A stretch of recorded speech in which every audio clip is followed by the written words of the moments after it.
Happy New Year, my Marikits! Kumusta naman? Sobrang taas ng energy natin, taray. Kumusta? Welcome back to my podcast na pinamagatang Talakast. O, diba? Nabulol-bulol pa, pinamagatang. Bago ang lahat, gusto ko magpasalamat sa inyong mga nakinig mula episode 1, episode 2, and episode 3. And sa tingin ko, marami akong tagapakinig na mga OFW. At para sa mga kapwa ko OFW, keep shining. Sana marami tayong maranasan na challenges na may solusyon. Dahil laging yung tatandaan, kung walang solusyon ang problema, hindi yon problema. Taray, makes sense. Okay, going back, by the way, kung bago ka dito sa aking podcast, ako po ay si Marikit. Dati po ako yung nag-YouTube, pero ngayon gusto ko na lang mag-share with you with some words of wisdom. Hindi po ako professional, but para sa akin, mas napapakita ko yung tunay na sarili ko pag nagpa-podcast ako or nagsasalita ako ng walang kausap, ganon. Ang Talakas po ay nanggaling sa pangalan na Talakayan at podcast, kaya tinawag siyang Talakas. And ang ating topic for today ay let them, let yourself. It's about learning to let them and more importantly, let yourself. Sometimes in life, we try so hard to control things, to make people stay, or to fix situations na hindi na dapat pinipilit. Minsan, ang kailangan lang natin gawin ay to step back, let go, and focus on ourselves. Let them not invite you. There will be always an event, gatherings, or plans na hindi ka kasama. Nakaka-offend, no? Kasi minsan parang iisipin mo, close naman kami. Ang alam ko close kami, pero bakit hindi ako kasali?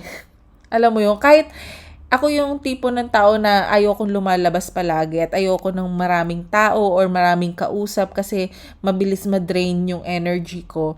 Or being an introvert is like, pag hindi mo ko inaya, okay lang naman. Pero pag alimbawa na close friend tayo, tapos hindi nyo man lang ako niyaya or hindi nyo man lang ako sinend ng invite, kahit alam nyo naman na hindi ako sasama, parang minsan iniisip ko na nakakasakit, may konting kirot sa puso. Pero yun yung side ng story ko. Pero dapat alamin mo rin kung anong side ng story nila kasi baka biglaan lang, hindi ka nila kaagad naisip kasi alam nila na ayaw mo nga lumalabas or hindi mo dapat ginajudge from that way na hindi ka nila sinali kasi hindi ka mahalaga. Well, I always think of that pero minsan parang ang sakit pa rin, Pero, bakit mo naman pipilitin yung sarili mo kung ayaw nila, diba? Let them not invite you. Instead, use that time for something meaningful. Reclaim your energy and focus it on people who value you, who truly values you. Hindi mo kailangan i-bargain ang worth mo para lang mapasama sa plano ng iba. Let them drift away. May mga tao talaga sa buhay natin na dumating lang for a season. Friends, relationships, or even family na hindi na kasing close nung dati. Instead of clinging to what was, let them drift away. Hayaan mo sila kung doon sila masaya. Let them be. Don't blame yourself. Hindi mo trabaho na i-hold lahat ng relationships forever. Let them talk about you. Ito ang masakit, pero totoo naman. Hindi mo may iwasan ng chismis. May masasabi at may masasabi ang mga tao sa'yo.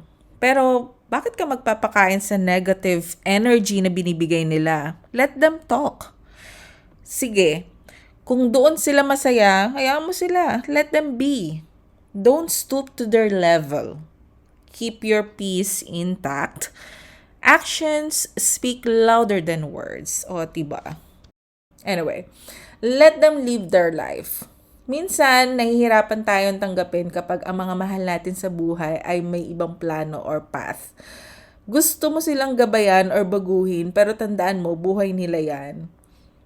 Allow them to make their own choices, kahit minsan masakit tanggapin. Do not take their decisions personally. Their life isn't yours to live. Aray ko naman, ang sakit. Parang tamang-tama to sa akin, kahit hindi ako nanay. Para to sa mga kaibigan ko ng mga matitigas ang ulo at sa mga pamangkin ko. Pero totoo yun. May sarili-sarili silang buhay, may sarili-sarili silang may sarili-sarili silang priorities. Kaya let them, o di ba? Dami kong message. Let yourself rest. Ito ang madalas nating kalimutan bilang mga Pilipino or OFW per se.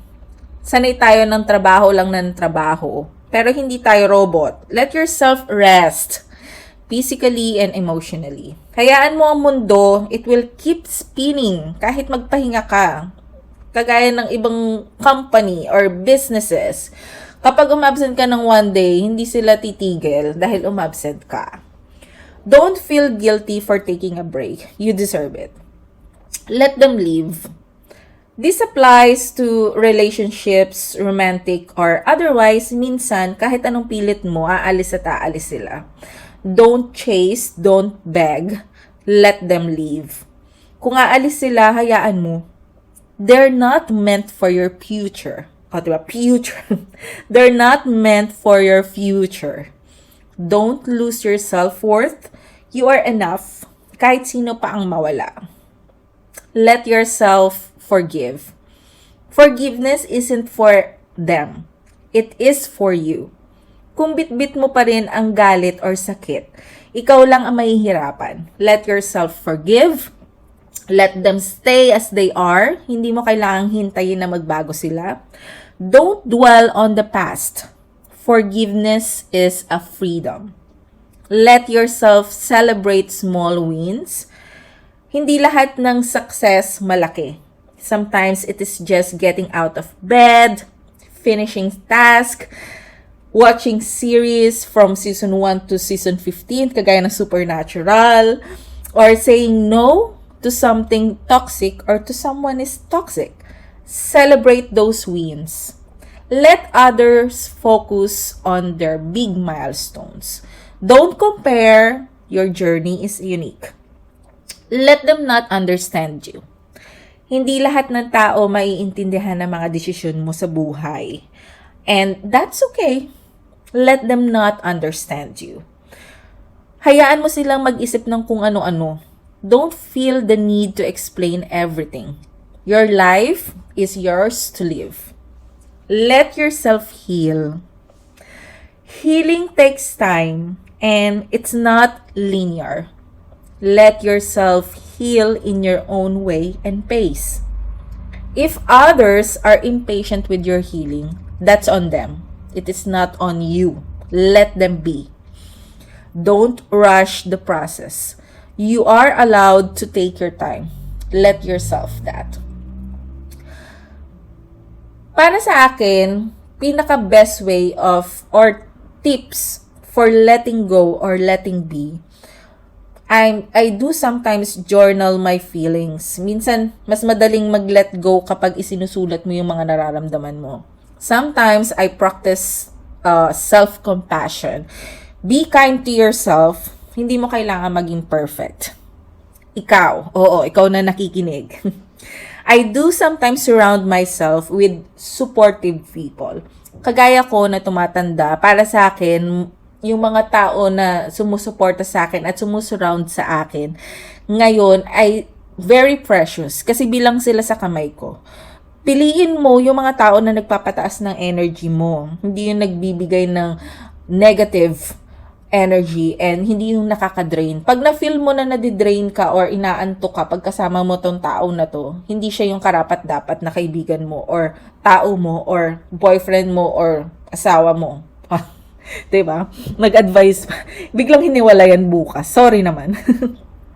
I do tend to set boundaries. This is important. Say no to things na nakaka-disturb ng peace mo. And lastly, ito talaga ang pinaka the best way para i-let go and let them be. Everything that is going to happen is gonna happen is pray or meditate. Whether you are not religious or you are, quiet moments help ground you. Ito talaga proven and tested. Pray. I like this kind of episode kasi talagang parang ipinupush mo sa pag-uutak or ipinupush mo sa mga tao na let them be, let them, you know? I know letting go is hard, but it's also liberating. When you let people's situation or emotions be, you give yourself the space to grow, to heal, and to find true peace.